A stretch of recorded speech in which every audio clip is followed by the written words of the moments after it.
soccer's role there? I think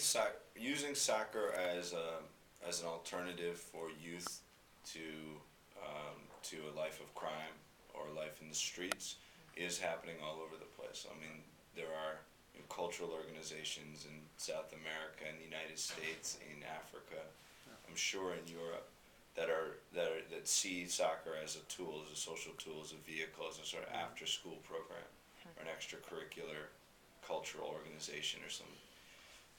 But in terms of using soccer to redefine a nation's image, yeah, I'm sure a lot of countries are well aware of it as a vehicle to do that, and I'm not aware. I don't know what kind of investment has gone in on the national level to developing certain soccer institutions. But I do remember hearing a lot of stories around the Olympics of similar things happening. Ultimately, it's the more developed nations that are able to pour the money in to develop the athletes to then develop the country's international image. So you see China,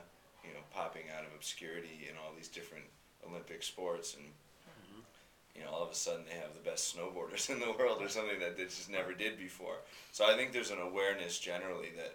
if you've got the resources and you've got the international spotlight and there is the world stage, whether it's soccer, whether it's the Olympics or anything else, that it's a good use of time, money, and energy, and that you can redefine who you are, and you can do it for yourself rather than depending on mainstream media, which I think is part of the case with Colombia, is that they haven't had a direct avenue to express who they want to be or what their national identity is for many years, because there's always an intermediary, and mainstream media is always focused on Colombia as a hotbed of violence and drugs and corruption. And so this was their option, their opportunity to do it for themselves, to speak with their own voice.